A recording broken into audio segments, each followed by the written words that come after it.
Join me in painting another set of cute animals with positive messages.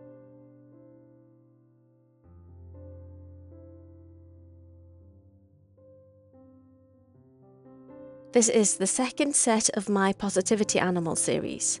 These were all drawn using a limited colour palette that only consisted of 3 colours. While I am sketching what I see as really cute animals, I am also trying to make sure that they would display with some kind of message that would fit the animal. While that doesn't necessarily need to be a requirement, at the time it felt right, as I wanted the image and text to work together as much as possible. However, I also realise that it can make it really hard to come up with ideas, so I'll have to evaluate if that would be a requirement should I come back and expand on the series.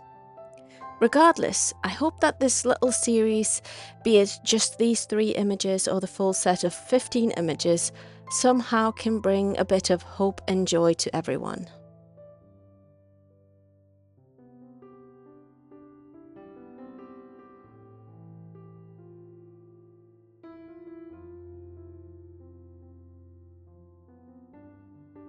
This little raccoon is all about telling you how you are not trash. And I mean, it has to be the perfect message from an animal lovingly nicknamed Trash Panda. And surely, it should know if you are trash or not. While "you are not trash" might seem like a little abrasive kind of reminder, to me it goes hand in hand with "you are awesome and you are enough." But it's also a reminder to stop the negative self-talk and instead give yourself a break.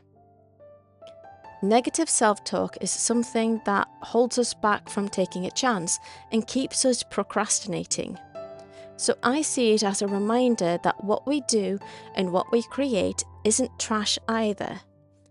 I know that we are often our own worst critics, and we should try to turn that around, and we should try to be our own best cheerleaders instead. We need to start believing in ourselves and knowing that what we do has value and that our efforts will work out in the end.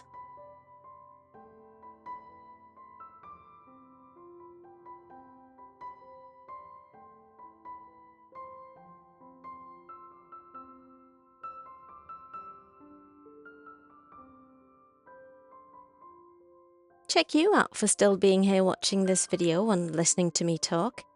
Thank you for being here.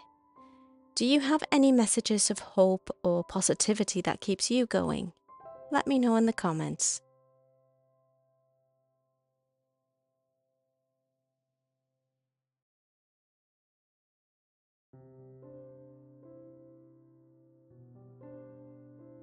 Step out of your comfort zone kind of goes hand in hand with "you are not trash," but it's more about taking the chance regardless of how you feel.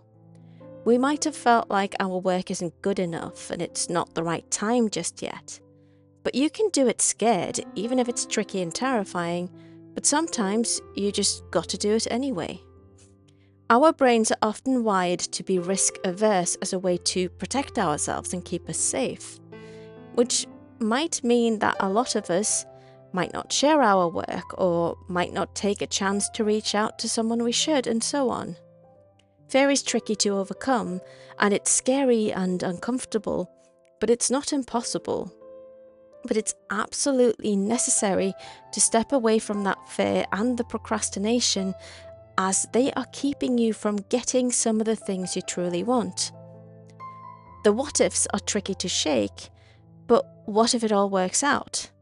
What if the only thing keeping you back is you? So challenge that comfort zone, either take a big leap or a little step. You've got this.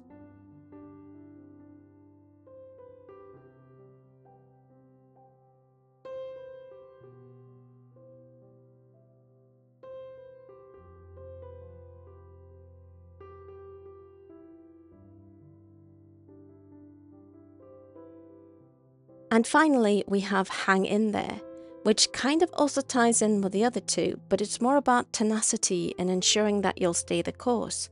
Because yes, staying the course and doing what you want and can is really hard. And it's especially hard when things aren't going your way, be it a temporary setback or an entire change of plan, having to explore a totally different path. These things knock us down and tends to leave us feel bewildered and lost. And of course, that stings, and we often need to gather ourselves up and then work on stepping out of the comfort zone all over again. But with every setback, we learn something new. And with every tough time, we learn that we can overcome and we will overcome. Is the road to where you wanted to be maybe a bit further away than you hoped? Quite possibly. But that doesn't mean that things are impossible. Give yourself time and get your bearings. Hang in there and keep moving towards those goals.